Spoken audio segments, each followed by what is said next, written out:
Dinas Kesehatan Provinsi Jambi menggelar kegiatan penguatan kelompok kerja operasional pembinaan, pos pembinaan dan pelayanan terpadu atau Pokjal Posyandu dalam integritas layanan primer di tingkat kabupaten kota seprovinsi Jambi, bertempat di salah satu hotel di kawasan kota Jambi. Kegiatan ini digelar selama 3 hari pada tanggal 12 hingga 14 Oktober 2023.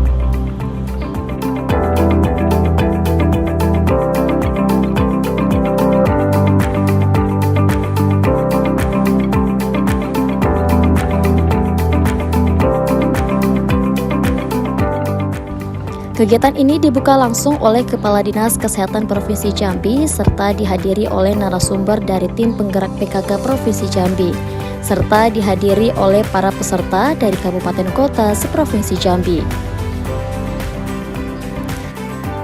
Kegiatan dimulai pada Kamis 12 Oktober 2023 di mana para peserta melakukan registrasi terlebih dahulu yang kemudian acara dibuka dengan menyanyikan lagu kebangsaan Indonesia Raya dan juga sambutan dari Kepala Dinas Kesehatan Provinsi Jambi, Dr. Ferry Kustadi.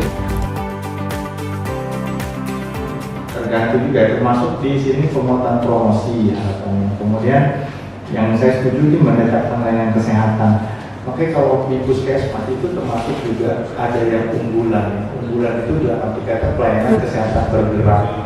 Nah itu banyak teman-teman kita, terima kasih ya, yang dari puskesmas, yang dari Dinas Kesehatan Selangor, ya, terus juga Batanghari, terus Tebong. Nah itu puskesmasnya itu yang bergerak itu dalam rangka mendekatkan layanan ke suku terasing seperti suku Anggala. Banyak juga yang kita dari teman-teman dapat membantu di tempat dinas untuk pelayanan bergerak tersebut, sehingga nanti di sini pemantauannya dapat berpuskesmas. Nah, kemudian juga jangan juga kita sekarang kan ada peningkatannya penambahan vaksinasi. Vaksinasi ada 3 tuh yang paling penting sekarang: rotavirus untuk mencegah diare, dan PCOM untuk mencegah pneumokokus. Dan terakhir ini Sermarin itu sejenis untuk mencegah kanker septik untuk anak perempuan. Puskesmas juga menambah pelayanan-pelayanan, termasuk nanti pelayanan terpadu ini nanti penyakit itu digrupi-grupi menjadi 4 grup gitu. Nanti supaya lebih mudah untuk penanganannya. Nah tentu supaya ini dapat berjalan dengan baik, tadi sebenarnya disinkronisasi antar lintas sektor itu mesti terjaga. Misalnya tadi bilang di P3P2 juga menyediakan, Pemdes menyediakan uang untuk posyandu, terus ya desa juga menambahkan dari dana desa, sehingga teman-teman yang bergerak di posyandu itu ya tidak susah loh, tidak susah. Dan keterikatan antara teman-teman di posyandu dengan puskesmas itu, dari saya dulu di puskesmas memang sangat dekat gitu. Kita sangat dekat benar dengan kawan-kawan yang di posyandu itu. Hampir sebenarnya kalau orang nggak tahu itu posyandu itu anak puskesmas gitu. Kalau dulu kalau kami hampir seperti itu, jadi sudah berbau seperti itu gitu. Tapi ya memang karena sekarang uangnya sudah dititipkan, jadi memang harus koordinasi lintas sektor, termasuk juga di Kota juga gitu. Ini kita jangkaunya itu sama-sama menghidupkan posyandu itu. Nah itulah sebenarnya harapan kita, mudah-mudahan nanti kita sama-sama dapat melayani masyarakat, ya karena prinsipnya sebenarnya kita ini bagaimana cara kita dapat melayani masyarakat dengan bidang-bidang kita masing-masing. PKK juga lebih enak, bergeraknya lebih lincah sebenarnya tanpa sekat. Sekarang ini yang tanpa sekat itu ya bisa masuk kemana-mana tuh malah PKK. Ya ada sekat ya, kalau kita ini mungkin tepok sini kalau teman-teman PKK lebih luas ya.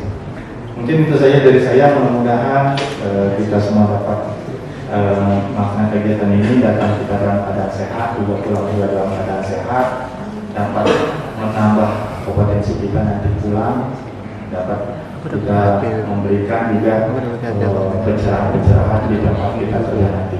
Mungkin itu saja dari saya, lebih kurang maaf bila ada kekurangan. Wassalamualaikum warahmatullahi wabarakatuh.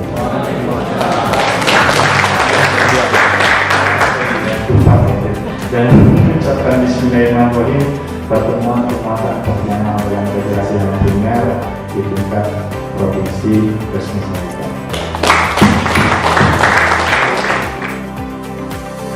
Pada hari pertama kegiatan ini, materi yang diberikan mengenai kebijakan program pembangunan kesehatan yang disampaikan oleh Kepala Dinas Kesehatan Provinsi Jambi, dan juga materi mengenai peran TPPKK pada Pokjanal dalam integrasi layanan primer atau ILP yang disampaikan oleh Ketua Pokja 4 TPPKK Provinsi Jambi.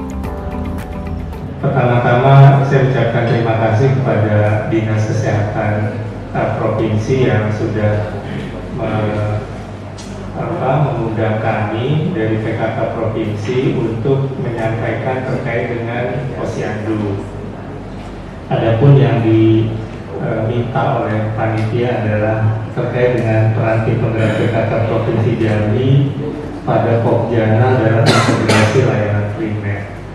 Nah, jadi sebelum saya masuk ke materi, saya ingin menyampaikan dulu bahwa terkait dengan integrasi layanan primer ini adalah dari Kementerian Kesehatan yang sampai saat ini saya juga belum menerima apakah posyandu prima yang kemarin sudah yang sudah digagas oleh Kementerian Kesehatan ini apakah memang akan dilaksanakan untuk posyandu prima yang itu berisi tentang integrasi jadi integrasi layanan primer.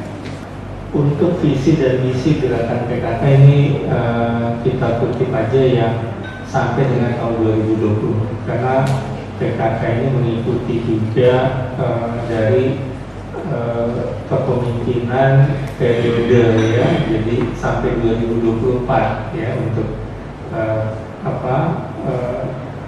kabinet kita yang dipimpin oleh Bapak Presiden.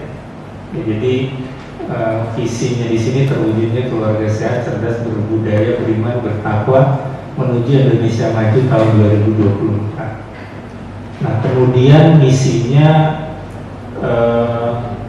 ada 5, ini terkait dengan fungsi dari Pokja 1 sampai 4 dan juga sekretariat. Nah, untuk Pokja 4 di situ ada yang di nomor 4, meningkatkan kesehatan, kelestarian hidup dan perencanaan sehat. Ini sama dengan 10 program pokok PKK. Jadi diambil di sini misinya itu terkait dengan 3 program pokok tersebut. Batanghari ada salah satu yang masuk ke pusat. Nah, publisitas ini juga menjadi penting. Jadi untuk menginformasikan kegiatan-kegiatan PKK itu ke masyarakat, bisa melalui podcast juga, vlog dan sebagainya. Kemudian program rutin ini yang berkelanjutan, di mana ini yang sudah dilaksanakan oleh tim penggerak PKK sebelumnya, seperti peningkatan kesehatan, kelestarian lingkungan hidup dan perencanaan sehat, termasuk juga terkait dengan pencegahan stunting.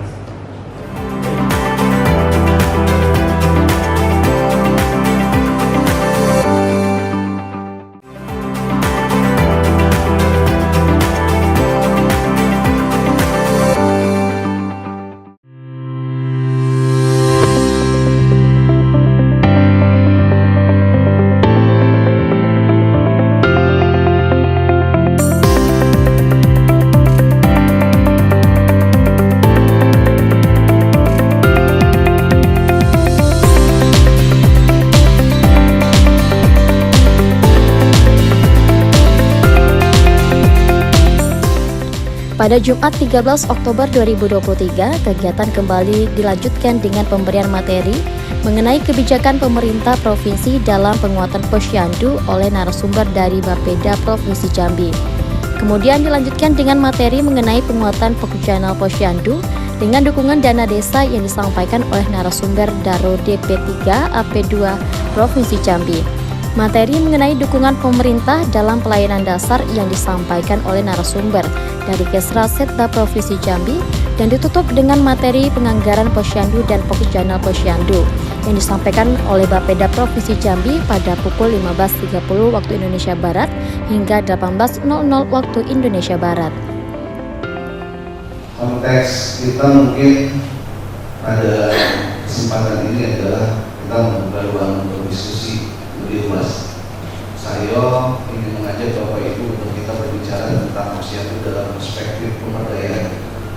Kalau bicara Pokjana, memang saat ini kami sedang merumuskan perubahan dari SK Pokjana yang belum rampung, tapi yang dasar adalah kami melakukan revisi pada struktur dari susunan yang kita terakhir ketemu bahwa kita butuh kekuatan khususnya dalam dukungan anggaran yang selama ini kita tidak pernah melibatkan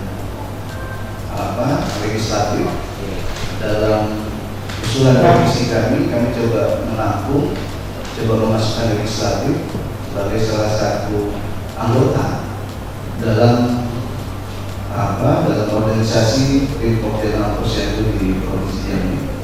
Kenapa sih legislatif?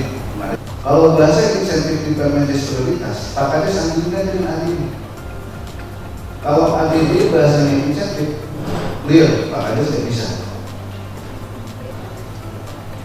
Dana desa amanahnya insentif. Kalau Pak Kades tidak merubah ADD itu menjadi operasional, Pak Kades tidak bisa merubah operasional dari dana desa. Karena dana desa juga bunyinya insentif, bukan operasional. Nah, saya sampaikan ke Pak Kades cek di ADD bunyinya apa. Kalau bunyinya insentif juga, dudukkan dengan PND, duduk dengan dinas kesehatan, duduk dengan bagian hukum. Bisa tidak insentif ini kami ganti narasinya menjadi operasional? Kenapa? Karena kami ingin mendorong peningkatan pendapatan kader ini melalui DD. Karena bahasa DD sudah jelas, insentif Pak, Bu, nggak boleh diganggu. Itu sudah jelas. Bahasa dana desa itu insentif, nggak bisa kita ubah-ubah jadi operasional, jadi tambahan penghasilan, apapun itu nggak bisa. Hanya ADD lah yang bisa. Kenapa sih kita maksa untuk desa bisa menambahkan hak? Kita sama-sama tahu Bapak Ibu, beban kerja sekarang saya paham. Mau dengan adanya kader yang aktif ataupun tidak, setidaknya Kades sebagai pemerintah tertinggi yang ada di desa sudah mulai bisa kita bangun kepedulian. Sambil seiring sejalan kita dorong peningkatan kualitas dari kader posyandu. Untuk mengukur tinggi badan, mengukur berat badan dan lain sebagainya, sampai mungkin untuk penyediaan ruang-ruang untuk imunisasi untuk apapun itu, besar harapan Kades juga sudah bisa muncul persepsinya untuk bisa mengalokasikan anggarannya melalui dana desa. Jam 4 untuk bisa, ya kalau memang ada anggaran bahasanya PKK ini kan Ibu Ketua TP PKK-nya kawan tidur Pak Kades sebenarnya. Iya, kawan tidur Pak Kades. Harusnya kan bisa lebih efektif kita ngobrol terkait dengan program-program PKK yang ada di desa. Nah ini ibu-ibu PKK mohon izin bantuannya ibu-ibu TP PKK kita di desa. Perkuatlah strategi mereka dalam mendorong dana desa itu turun, khusus untuk PKK. Melalui Pokja 4 mungkin ibu-ibu PKK bisa dorong ketua TP PKK untuk bisa bikin kegiatan-kegiatan khususnya undang posyandu. Posyandu apa sih kurangnya? Intinya kan sehingga output hitam di atas putihnya mereka punya rencana kegiatan. Kurangnya pada ini Bu, kurangnya pada ini Bu, kurangnya pada ini. Nah ibu-ibu PKK besar harapan bisa. Ditambah ibu-ibu PKK pun boleh untuk mengalokasikan atau meminta anggaran pelatihan peningkatan kapasitas dari masyarakat. Pokja 4 bisa jalan kadar posyandunya, bisa jalan kadar gizinya dan lain sebagainya yang memang kalau kita sendiri khusus kayak provinsi, kabupaten, ya apalagi saat ini Pak, di September kami duduk rapat rasionalisasi Pak. Banyak kegiatan kami nih yang harusnya ada tahun ini hilang karena rasionalisasi anggaran, apalagi ini kan tahun politik, banyak sekali anggaran yang dibutuhkan pemerintah, dan kita pun harus bisa mengefektif dan efisienkan kegiatan yang memang target prioritas dari RPJM atau dari Lensa. Nah inilah lagi desa lagi harapan kita bisa mendorong tercapainya integrasi layanan primer ini sesuai dengan amanah dari Kemendagri. Nah kalau bahasa dari Kemendesa, mereka kalau bicara ILP dari Kemendesa untuk pemenuhan kebutuhan dasar, mereka sudah mengeluarkan program pemulihan ekonomi nasional. Ini Permendes 8 2022 Bapak Ibu. Dari pemulihan ekonomi nasional melalui tangan-tangan BUMDes, melalui tangan-tangan UMKM, melalui tangan-tangan bahasanya apa lagi? Harapannya outputnya adalah pada peningkatan pendapatan masyarakat. Meningkat pendapat masyarakat, outcome-nya ya berdampak pada kesehatan yang semakin membaik. Outcome-nya karena masyarakat bisa memenuhi gizi. Memenuhi gizi dari mana ya? Dulu udah bisa beli telur, dalam artian mungkin makan telur, makan daging itu bisa hitungan berapa bulan sekali. Nah dengan adanya peningkatan pendapatan bisa untuk mengkonsumsi gizi-gizi yang memang dibutuhkan. Selanjutnya untuk perluasan akses layanan kesehatan, Kemendesa juga sudah mengakomodir itu dalam Permendes prioritas. Tinggal lagi kita sebenarnya kita ada yang bantu sih dan masih sekarang, cuman agak sedikit kurang efektif saja koordinasi. Pendamping desa kita ini yang memang perlu kita duduk lagi, kita sama-sama koordinasi dalam harapan terjadi sinergis yang positif. Mereka punya tujuan yang sama, digaji dari negara untuk tugas fungsinya jelas, advokasi dan asistensi terkait dengan pembangunan dan pemberdayaan yang ada di desa. Nah ini kita agak sedikit terseok-seok karena memang koordinasi kita tidak berjalan secara baik. Nah, yang menyebabkan itu ya dengan munculnya Kemendesa 40 tentang pendampingan atau pendamping desa.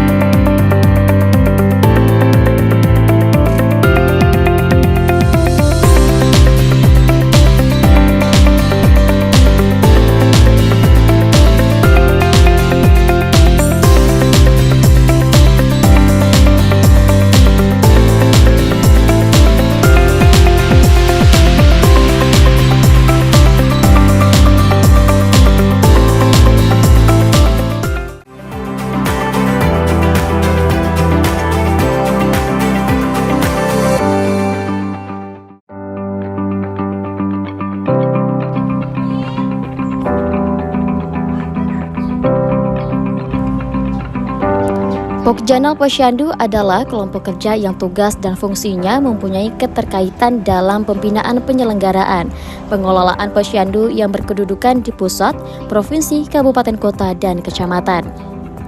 Peran Pokjanal Posyandu yaitu melakukan upaya penurunan kematian ibu dan bayi dan penyakit diare, meningkatkan koordinasi, pembinaan fasilitasi, advokasi, dan dukungan dalam rangka meningkatkan fungsi kinerja Posyandu, memiliki komitmen kesamaan pemahaman dan kerjasama, sehingga akan terjadi sinkronisasi dan kerjasama lintas sektor di tingkat kelurahan, serta berperan untuk peningkatan kualitas pelayanan Posyandu dalam upaya penambahan dan peningkatan strata Posyandu.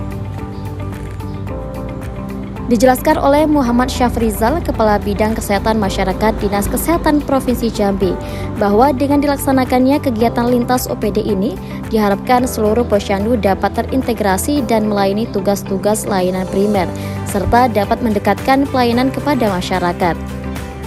Kegiatan ini juga diharapkan dapat meningkatkan fungsi Posyandu dan layanan Posyandu di tingkat kabupaten kota. Hal ini dikarenakan Posyandu merupakan tanggung jawab dari kabupaten kota atau daerah masing-masing. Kita baru saja melaksanakan pembukaan penguatan Pokjanal Posyandu tingkat Provinsi Jambi. Alhamdulillah dibuka langsung oleh Pak Dinas Provinsi Jambi. Kemudian juga tadi ada narasumber dari PKK Provinsi Jambi. Dan alhamdulillah dihadiri oleh peserta dari kabupaten kota se-Provinsi Jambi, lengkap, ada dari PKK, ada dari Dinas DP2 AP3, kemudian dari Dinas Kesehatan.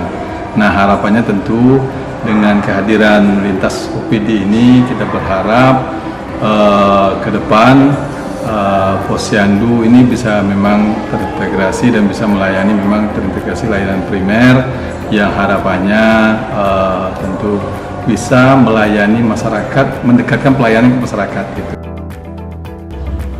Kegiatan kemudian ditutup pada Sabtu 14 Oktober 2023 dengan pemberian materi mengenai integritas layanan primer terkait Posyandu oleh Kabid Kesmas Dinkes Provinsi Jambi.